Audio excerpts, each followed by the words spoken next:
So hello guys, तो स्वागत है आपका हमारे यूट्यूब चैनल में। आज हम कनेक्ट करने वाले हैं डेस्कटॉप की हार्ड डिस्क को फोन में, जो कि हमें एंड खाली हम कनेक्ट ही नहीं करने वाले, आपको कनेक्ट करके अंदर स्टोरेज भी दिखाएंगे, कितनी जीबी इसमें स्टोरेज वो इस फोन में दिखाने वाले हैं। सीपीयू पे हार्ड डिस्क को कनेक्ट करने वाले फोन के साथ में, इसके लिए हमें क्या क्या कंपोनेंट की जरूरत पड़ेगी, जो है कि 12 वोल्ट का डीसी अडेप्टर की जरूरत पड़ेगी। दूसरी चीज हमें एक ओटीजी कनेक्टर की जरूरत पड़ेगी। एक हमें जरूरत पड़ेगी यूएसबी 3.0 साटा केबल, जो कि एक हार्ड डिस्क कनेक्टर आती है। तो इस हार्ड डिस्क को कनेक्ट करने से पहले सबसे पहले हम ये लैपटॉप वाली एसएसडी एंड लैपटॉप वाले हार्ड डिस्क को कनेक्ट करके आपको दिखाते हैं। तो चलिए पहले कनेक्ट करते हैं।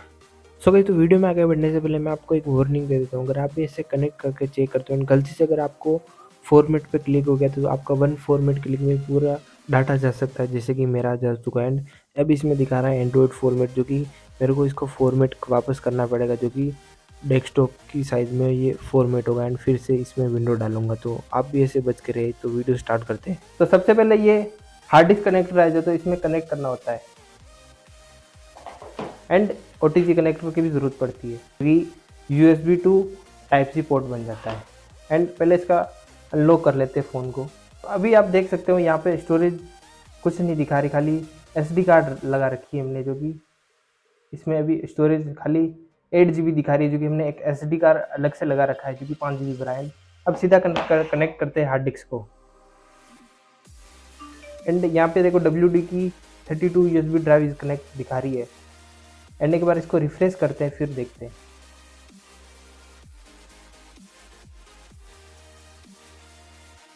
तो जैसे ही रिफ्रेश करा तो टोटल 320 GB की खाली स्पेस हार्ड डिस्क दिखा रही है अभी, इसमें कोई डाटा वगैरह नहीं है।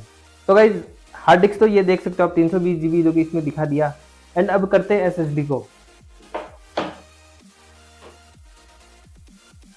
एंड यह WD की SSD है, जो कि 240 GB है। तो इसको भी कनेक्ट करते हैं। एंड इसको भी एक बार रिफ्रेश करना पड़ेगा। एंड ये भी WD की देखो S2, पहले 32 आ रहा था यहाँ पे, अब S2 आने लग गया। एंड स्टोरेज आप चेक करो, 240 GB दिखा रहा है, 240 GB दिखा रहा है, देख सकते हो आप। एंड अब करते हैं डेस्कटॉप की हार्ड डिस्क को। एंड इसको जो हम कनेक्ट कर रहे थे, इसके कनेक्टर एक नॉर्मल सा कनेक्टर है, जो कि इसमें पावर वाला कनेक्टर नहीं है। एंड ये जो कनेक्टर है, ये पावर वाला कनेक्टर है, जो कि आपको अभी खोल के दिखाते हैं।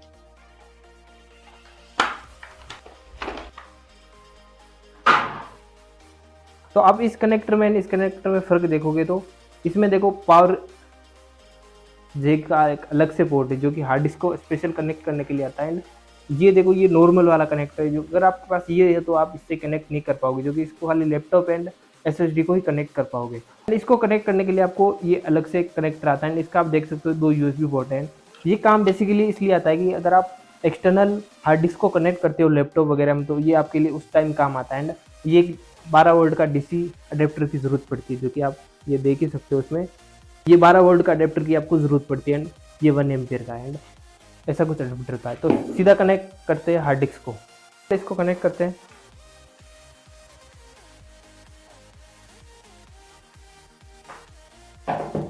के लिए OTG कनेक्टर की जरूरत पड़ेगी। इसमें आप देख सकते हो अभी 2 पोर्ट दिखा रखे हैं, ये 2.0 एंड 3.0 है। 3.0 में आपको कनेक्ट करना रहता है। बेसिकली ये जो 2.0 होता है, ये खाली पावर ही देता है, जो कि अपन लैपटॉप में जो ये वाली एंड जो ये वाली हार्ड डिस्क होती है, इसको कनेक्ट करते टाइम इसको एक्स्ट्रा पावर की ज़रूरत पड़ती है, जिससे कि ये एक एक्स्ट्रा कनेक्टर दे रखा है, बाकी ये किसी काम का नहीं है। एंड ये 3.0 होता है, जो कि इसमें से ही डाटा जाता है, जो कि आप इसको इससे कनेक्ट करना रहता है। एंड अब लगाते हैं पावर को। एंड आप अभी देख सकते हो कि अभी ये कनेक्ट नहीं हुई, क्योंकि इसको अभी इससे पावर नहीं मिल रहा है। तो मैं पहले आपको यही दिखाने वाला था कि अगर डायरेक्ट कनेक्ट करते तो कोई इसमें स्टोरेज वगैरह नहीं दिखाती थी, मैं आपको दिखा देता हूँ। क्योंकि आप अभी देख सकते हो कोई चीज़, खाली ये लाइट ही जल रही है। एंड ये लाइट इसकी वजह से जल रही है, जो कि मैं आपको दिखा देता हूँ पहले। ये देखो, ये कनेक्ट करते ही हट गई, जो कि इसको 5 वोल्ट ही मिलता है। एंड इसको पावर देने के लिए 12 वोल्ट के अडेप्टर की ज़रूरत पड़ती है, जो कि इस अडेप्टर से मिलेगी। एंड फिर ये डाटा इसमें देगा। तो चलिए पावर बटन को ऑन करते हैं। सो गाइस, ये देखो कनेक्ट हो चुका है फाइनली। मैच USB ड्राइव ये दिखा चुका है। एंड इसको अपन स्टोरेज में आपको दिखा देता हूँ पहले।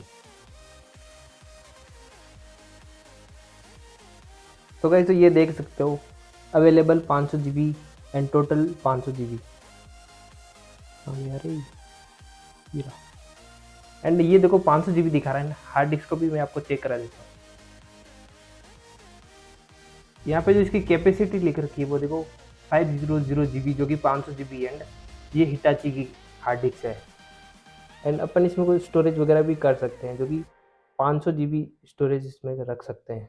सो गाइस तो कैसा लगा आपको ये वीडियो जो कि हमने एक डेस्कटॉप के हार्ड डिस्क को एक फ़ोन से कनेक्ट करके दिखाया। एंड होप करता हूँ गाइस आपको ये वीडियो अच्छा लगा तो वीडियो को लाइक कर देना। ऐसी न्यू इंटरेस्टिंग वीडियो देखने के लिए हमारे चैनल को सब्सक्राइब करना ना भूलें।